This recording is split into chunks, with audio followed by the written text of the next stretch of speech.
And we are back. Happy 2019, everybody. This is the XP Woo! Billionaires podcast. Rafe, Irene, Sky, we've been waiting to come back, and here we are. This is great. How's everyone doing? Pretty good. It's really cold here, though. Yeah, not as cold here, but cold enough. Sky, how you doing? Oh, I'm good. I'm good. Comfy. Oh, awesome. So yeah, it's been a couple of weeks since we've had a chance to record. How was everyone's Christmas? Anybody get anything fun and fancy in the gaming world? Nothing particularly gaming related for me for Christmas. I got a new phone, but that's about it. I mean, you could phone game on that. I could, but I tend not to for whatever reason. Most of the experiences that I want portable, I can get on the Switch. So No, that's fair. Um, I mean, I picked up a bunch of things over Boxing Day, or over Boxing Week. Finally found a really good price on Yakuza 6, so I picked that up. Haven't nice. started it yet. I still like to see if I can find 3, 4, and 5.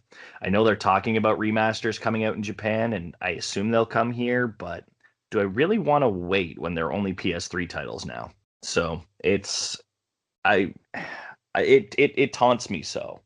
But You what I won't do actually, hate it. yeah. I still got plenty of other stuff to finish first, though. I started Final Fantasy 15. Actually, was just playing it before we started recording. I am now running away from Titan. That is Um, a cool fight. it's been interesting. I had a checkpoint right as the actual fight part started, so that's when I stopped playing, and I'll go back to that It's a cool uh, fight just because later of tonight, I think. the scale, if I remember correctly. Like literally, you're like crawling all over Titan's body trying to avoid him. That part at least hasn't happened yet, but he's been like smashing me with just this fist, and right now I'm currently in a fight with his arm that keeps dropping down on me, and I have to basically block, parry, and then I get a few seconds to beat on the arm a little bit. If I remember correctly, you get to move around a little bit, but it's a lot of like. The way they've designed that fight is pretty epic. It looks like it's going to be long, and I'm assuming this will probably be an entire chapter's worth of story. Um, It's not as long as you'd think, if I remember yeah, correctly. It's we'll still see longer how. than like an average boss fight, but they managed Yeah. to cram in a lot of cool cinematic shit with it. Yeah, no, it definitely is very, very visually. It's very interesting. That part's been fun. Although I just had so much trouble running away from it at one point, where he just kept punching me into a wall every time I'd run along this hallway just before the actual fight part started. It was funny, but it was just like really annoying. But yeah, like beyond that, also picked up my Vita for the first time in a long time because I started. Ooh. We bought Darkest Dungeon while it was on sale on the PSN. Oh, I love Darkest Dungeon. Yeah, we got the whole collection. Like the complete edition was like $13. Yeah, So it's also on Switch, and that's same kind of deal. It's really great for a portable title. yeah, yeah, no, and I've been playing it here and there. I actually played it just to get the mechanics down. Now I've started a new game, and I seem to be doing a little better at this point. So Yeah, that's it's not easy. You it's really not. have to be cognizant of your heroes and like I find there are runs into dungeons where I'm like, well, I'm just gonna have to abandon this immediately because somebody's like losing their mind and they're gonna turn into like friggin' whack jobs before I can get to the end, Yeah, even remotely close, and it's gonna cost me so much just trying to keep them up. yeah. Well, the thing is that the game didn't even explain to me how to upgrade the facilities at first, so I didn't even know I could get the costs down early on, and Ooh. that that was my problem in the first run through. I just basically ran out of money, and I couldn't keep up with everybody's even just getting their stress down, and I didn't know how to get like increase the amount of heroes I can get or increase my storage capacity for people. So now that I know all of that, playing through it now, it's a little bit better. Still having a bit of a challenge, but it's still way better than it was before. Oh yeah, that game is challenging for sure. Yeah, It's not for the faint of heart. Similar to it kind of takes that like adventuring is not for the faint of heart all the way to its extreme. yeah. And then the other thing we picked up during the sale was Tokyo Xanadu EX. I think that was the name of it. Oh. It's a JRPG. It's apparently a PS4 port from the Vita, but it looks. Enhanced port. Oh, okay, yeah, Yeah. and yeah, it looked like really fun. Definitely like a modern day RPG again, kind of Persona-esque to some extent in terms of just the style. And I honestly, it fell off my radar. I never even knew it was a thing. And we looked at it, watched the trailer for it, and it looks interesting. Again, we haven't touched it yet, but it's definitely going to be one I'll look at in the future. Cool. Anyway, yeah. Sky, what have you been doing over the holidays? Well, I got back into Xenoblade Chronicles and Xenoblade Chronicles 2, and it's owned my life. Like at the beginning, like the beginning of the game just dragged for me, and I was just like, oh, I need a break from it, and I don't know, like I'm not enjoying it as much as the first one. Then I got two more playable characters, and I cranked out another 30 hours into the game really quick. So, I'm in chapter 7 of 10 now, and I've cranked in over 70 hours total. This game is long, but I mean, I've been doing a lot of side questing and such. And the side quests are really well written too, so I'm really happy with that. I have to get back to doing more Shenmue. I played a little bit more the other day, but um, I took a break over Christmas because I was away and didn't have access to my PS4, and then Xenoblade Chronicles ruled my life. So that's been pretty much the last few weeks. Yeah, well, Xenoblade 2, like being on the Switch, like the ability to be able to clock those hours in, with just having the portable option, like this just is a testament to why the Switch is such a fantastic machine. Yeah. I agree. I'm surprised It's Nintendo didn't think of this sooner, to be honest. well, they had their hand in two cookie jars. You have to think about that. They had, their home console, but they were also doing the portable console. They Oh, were I the know. first company to think that maybe we could combine the two and see how it goes. But Well, I'd say there's that risk involved, though. I'd say that Sony sort of started with that idea with what it was trying to do with the integration between the Vita and the PS4, but they never came out with a version of that idea that like made sense. Yeah. It wasn't economically sound because you'd have to own two copies of the game, like in order to make it work. Hmm. And like they never really supported the Vita with the games that it needed either to really make it an attractive option. Yeah. But Nintendo, I think, saw that, like not necessarily copied, but like it's quite clear that they refined that idea and made it something that people wanted. And while they were already sort of halfway to that point with Exactly. EU, like um and even, the whole two screen idea of the 3DS, they were already experimenting with unusual portable options and multiple screens, and so it makes sense that they would um be the ones, especially since they tend to focus they tend to focus on unusual hardware. Oh uh yeah, Nintendo will do its Nintendo thing regardless of what everybody else is doing. And then when it sells out, everybody's like, "Hey, can we have the shiny thing?" and just do it worse. yeah, so I mean, I think it's natural that it came from Nintendo, and I honestly think it's something that, like, we're going to see the other consoles move towards as well, because And do badly historically. I mean, well, the not last the not last time that necessarily. the last time they tried to emulate Nintendo in a big way, we got the Xbox Kinect, which was so unpopular that when it was bundled in with the Xbox One, people basically said they weren't buying the Xbox One. And even then they didn't really buy it, but they actually took it later on was like, "Oh yeah, we'll sell you a copy, like a version of the Xbox One with no Kinect," and people overwhelmingly bought that one. And then there was the PlayStation Move, which got repackaged into PlayStation VR because it didn't sell the first time. Like my point is that whenever the other companies try to sort of follow suit in Nintendo's footsteps, they just don't have the same staying power.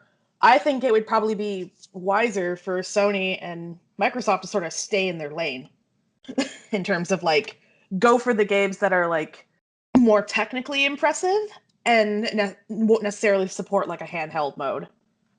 Just because Nintendo has that, and the Switch has a lot more parity these days in terms of like getting its releases at the same time. It's that drag is getting shorter and shorter. Like Tales of Vesperia, it came out yesterday for all platforms. Yeah. Granted, it is a remake, but still. Yeah.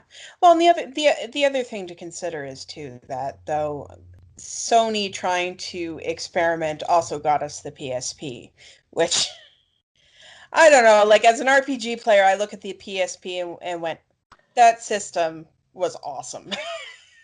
It was like, oh, they had some good ideas. My Yeah. main issue with Sony is that they tend to do the thing where they're like, let's have the shiny new thing, and then sort of forget that they have the shiny new thing. Yeah, that's true. They have issues following through. Whereas Nintendo's like, we're gonna do the shiny new thing, and we're going like whole hog, balls to the wall. This is the thing we're doing. Right on. So, should we get on to the main topic at hand, or? Oh, no one wants to know what I played over the holidays. I'm hurt. Oh no, shit! it's all right. It's all right. For too long. I just went like deep into indie games over the holidays. So I picked up The Missing, which I think I did a little bit of a tweet storm on earlier. Excellent game. Have a hard time recommending it because it is viscerally upsetting. Yes. Like there was to give you an example, there was an instance where I had to make my way through a very dark room. Like I couldn't see anything. Mm-hmm. Couldn't see my character, couldn't see any of the anywhere. I couldn't see where I was going at all. So in order to get through it and to the other side where there was a bramble, like some brambles blocking my path, I had to set myself on fire and run through the whole thing like burning. Lovely. And figure out a way to not fall apart, because when you're on fire, you're more brittle. So if I like took a jump to like if I fell too far, I would just snap in half and I would have to basically start over. Because when you heal yourself, the first thing to get healed is you put the fire out. So like the whole game is very much like a commentary on how we treat our video game protagonists, the kind of shit we expect them to brush off and just keep going. And JJ does not like it. The voice actress is pretty clear that she's not having a good time. Fair enough.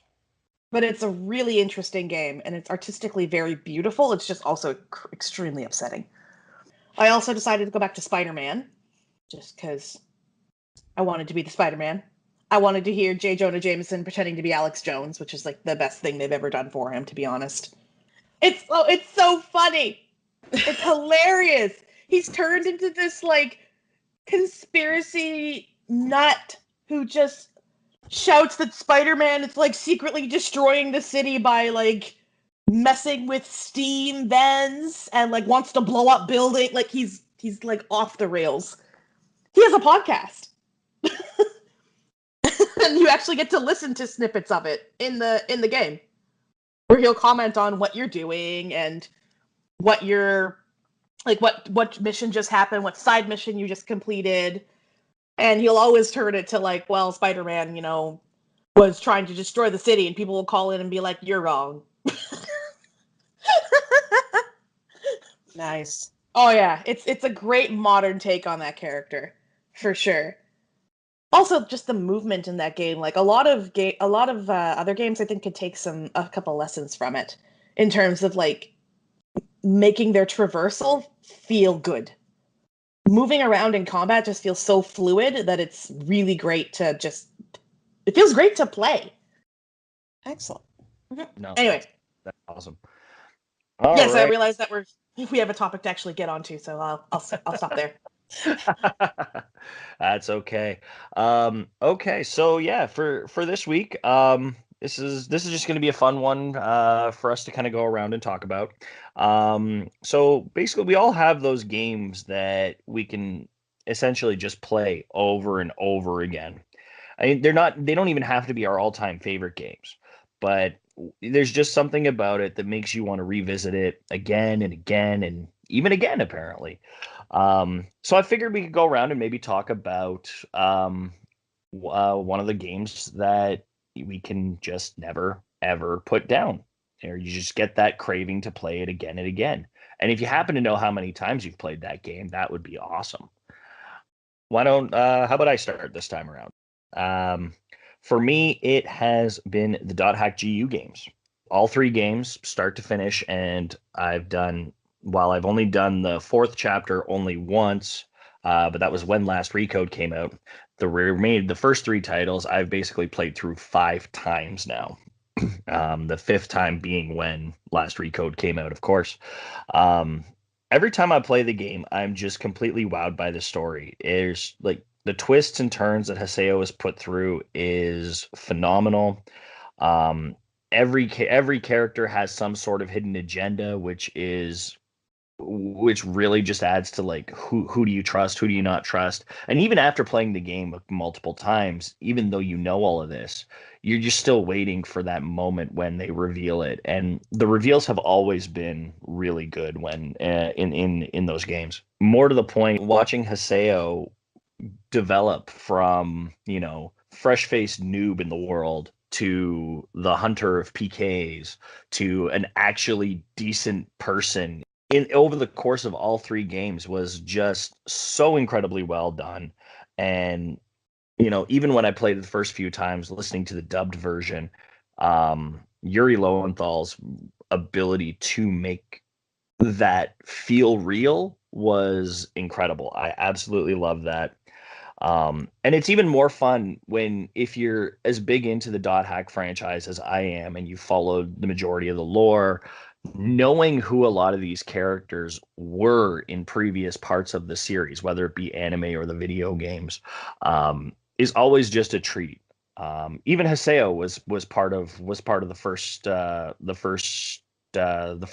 first game. And I don't want to spoil it. I don't want to tell anybody who he is, but if you've watched Dot Hack Sign, you've played the first 4 games, go look into it. It's actually really amusing and makes total sense as to who Haseo's human player actually is. Um, but that's the one I can't put it down. And I know at some point when I'm struggling for something to play and I want to do something familiar, that's what I'm probably going to go to. Yes, if you want to know has who Haseo was in a previous life, just watch the opener for Dot Hack Roots is pretty much gives it away if you watched the very first Dot Hack anime. So Yeah, no, definitely. And yeah, and then the other players that are in it, like I'll give you some fun notes if I mean, some of it is revealed throughout the GU game, but I mean, Kuhn also did, as I recall, and of course, one can never forget Pyros. Ugh, Pyros. I'll just not talk any further about him, but um, yes, we don't want to traumatize you any further. yeah, that would be great. Thank you. So yeah, so that's mine. Oh, and of course, Endurance, I should say as well. Endurance's progression through being in R1 as well was a fun surprise. Night and day is more like. Like he's almost not the same person from R1 to GU. I don't know. I disagree with that actually. He went from very quiet and mousy to the most flamboyant character you'll ever meet. But that only was the case when Haseo opened up to him, and Haseo became Endrance's pure focus. In the previous games, the character that he would follow around was also the only character he really cared about in the games. So he was quiet to everybody else, and then devoted to that one other character. But Entrance was incredibly flashy, just in general. he had a reputation in the world. True, but some of that was also part of his Ida influence originally. That's why he was like an arena champion, is because he was using the infection. So, I mean, he designed it that way, but it was definitely, it was still a very emo feel, whereas I don't want to have that many friends kind of feel to it. It was something that he could do in R2 that must not have been, visually possible in R1. Maybe. But anyway, that's my theory behind it at the very least. But I don't think there was too much of a change, because the thing is that being a 7-year difference between R1 and R2 during that time frame, basically he was a player who's logged in the majority of the time, so he basically became a game addict because our world didn't matter. So that could have just been part of the progression over his timeline as well. Maybe. I'm not saying that the character changes were bad. I'm not, or that they're unbelievable. I'm just saying that he came across very differently, and it was very interesting to see the transformation in that character. Yeah, I mean, the transformation overall, like from the GU games, was really interesting. I don't see a significant difference between R1 and R2, between these characters. It's subtle, but I see where you're coming from as well. Yeah, it's more there are some over the top elements that, rather than being quiet and just hoping he's not noticed, he might be using those over the top elements more as a shield to keep people away this time. Yeah. Didn't... Yeah, definitely. I mean, when R1 shut down, I mean, he lost the one connection to essentially his only friend. And that, being tantalized with that friendship again was probably what, probably spiraled everything into R2. But anyway, that's going into a lot. Let's move on now. Sky, what game? If I'm not mistaken, I already know what it is. Have you played more than any other game? Well, there are two, but since we primarily focus on RPGs here, I'm going to go with Suikoden. The original game. Like, I've played the whole series, the games various times, but the first game I have played 7 times, and I'm still just absurdly in love with it. I learn something new every time, pretty much. And it's just a lovely game to go back to when you want a interesting and layered experience, but don't want to have to clock 60 hours into a game. The plot is very dense, but you can still, like, especially if you've played it before and know how to get all the characters and all this stuff. Like, I've cleared it in around 15 hours. And that's not rushing. That's just me knowing what I'm doing. And while the game like has some gameplay imperfections, such as only being able to equip one magical rune as opposed to 3 in the other games, and the having to manage the individual inventories as opposed to having just one big group inventory, it's a pain. But all the core gameplay stuff is pretty much there.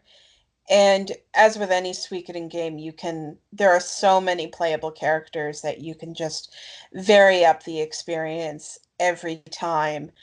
You recruit 108 to your army. Well, not all of those are playable. Still a good, usually 70-ish would be my best estimate. I've never counted, but a good 70-ish usually are playable, and by most RPG standards, that's literally insane. So, and yet they manage a huge cast so effectively. So yeah, it's just like, in terms of a linear experience, it's still very replayable in terms of, just there's so much to learn and do and characters to use and just ways you can vary up the gameplay for yourself. So yeah, I'm never bored of it.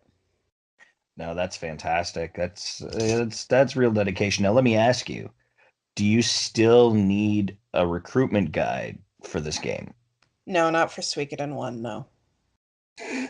I didn't think so. That is dedication, everybody. That's Yeah, let's go. I know yeah, how to recruit every last one of the 108 characters. Yeah. yeah, All yeah. of them. And then now your goal is to memorize that with two, and then kind of work your way forward till you can do all of them in your sleep. I'm not That's sure the that's human brain is like meant to store that much knowledge. Challenge accepted. Um, no, but honestly, like it comes back to you as you play. Like it only took me a couple of playthroughs to learn where everyone was in the first game. And some of them, like, a lot of them you don't really have to memorize because either like you just walk by them and pick them up. But others, are harder and you do need to memorize. I mean, the real challenge is, you know, Suikoden 2 and Suikoden 5, where some of the recruitment has either very narrow recruitment windows or just simply very, very difficult recruitment quests and such. So, but the first one, they're usually not too complicated, and you can memorize the few that are, you know, that are you have to do a very specific way. that makes sense. Yeah. Um, all right, no, awesome. That's a great selection. I guess now we're down to Irene. Let's hear your take. So this is actually a really hard question for me because I tend to go back and play games just on a whim. I'll be like, I feel like this game today, and then I'll just do it because I don't know. I see games that I've enjoyed as having inherent replay value because it's really about the journey and the experience for me. Like, I think I've played the original Kingdom Hearts like 10 times because I feel like playing Kingdom Hearts, not because like I feel that it in itself is inherently different from other games. Like I tend to do this thing where I'll get like distracted from what I'm playing at the time, so I'll go back and be like, okay, I can't remember what I was doing.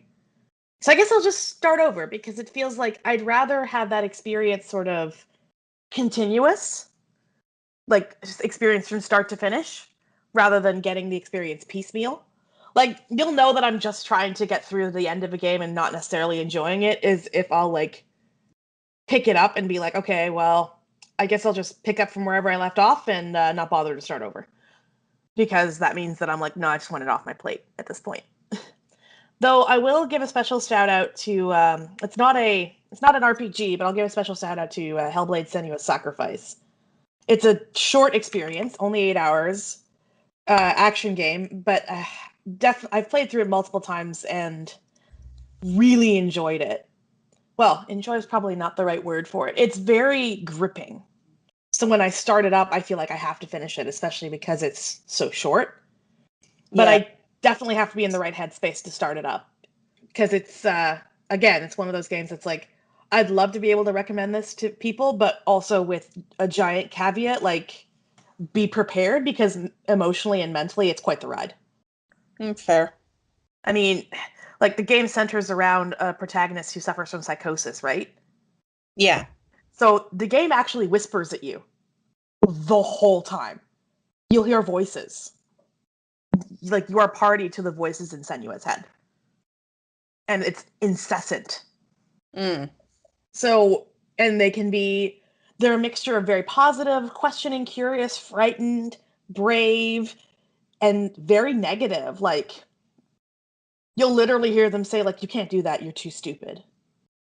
Oh. Or, yeah, like, she can't do that, she's too stupid. No, no, she's got this, give her a chance. No, she'll never get it. Like, so, like, they're arguing in her head. Yeah. And it's constant. Yep.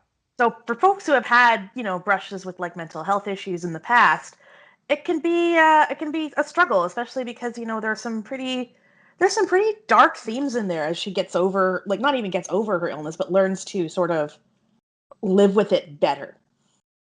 Yeah, makes sense. I mean, like anyone who's had anxiety, Heh, you know, yeah. knows that it may not be an actual voice in your head, so to speak, but you always have that self-doubting little part of you that, could be very triggered by that. Exactly. And like the whole game revolves around her trying to go on this epic quest into the Norse underworld to rescue her dead lover's soul. And I won't get into the ending or anything like that because it's truly an excellent ending. But it really becomes more about like how Senua deals with tragedy rather than actually achieving that goal in a tangible, literal way. Yeah. And I thought that was extremely well done because you go through this incredible journey, and yet at the end there's almost like this bittersweetness to it. And because it's short, it definitely gets more playtime for me as well. Yeah, that does help. I mean, the fact that I can clock through Suikoden in 15 hours certainly does make it easier to play it over and over again. Exactly. Though I'll happily play something like Kingdom Hearts, which is much longer, over and over and over again. In fact, I'm planning on doing a run of Kingdom Hearts 2 before 3 comes out and inevitably disappoints me. Well, for your sake, I hope you're pleasantly surprised. Me too. I'm going in with the attitude that it's going to suck because then everything that's not that is an improvement. Yeah, there you go. Because I've been waiting for Kingdom Hearts 3 since I was in high school, and believe me when I say that was a while ago. All right. Well, that's I think that's all we got for this week. I think this was a lot of fun. This was a good experience. So yeah, thank you guys all for listening. As always, you can message us or comment on it or follow us on Twitter. I'm at Billionaires XP, all one word. Irene, where are you? I'm at irogue_XP and on Twitch as well. I believe still iroguexp or irogue_XP. I can't remember off the top of my head. It's been a while since I've looked at it. Planning to start up that Twitch streams now that it's the new year, likely every Thursday. Awesome. Sounds good. Perfect. Yeah. Well, yeah, we'll keep tabs on when that's up and when it's ready to go. I'm sure it'll be up on Twitter, so everyone start following. Yeah, exactly. It'll be lots of fun. Like after, I think I'll target to start the week after this episode airs. Okay. So that would be next Friday. So it'll be the week of the 21st. Okay, perfect. That's awesome. We'll keep tabs on that. If there's any changes, again, check Twitter. Sky, where are you? I'm at SkyKnightXP on Twitter. I'm pretty active and willing to talk about all sorts of games. So come and chat with me. Yes, please come follow us. We're a lot of fun usually. We do our best to be at the very least. But if you like what we got, please follow. And always, here comes the obligatory donation request. We're on coffee.com/xpbillionaires. If you like what you're listening to, please send us a coffee donation. That'd be awesome. Yeah. All right. So again, thank you guys all for listening, and we will see you next week. Bye now. Bye. Bye.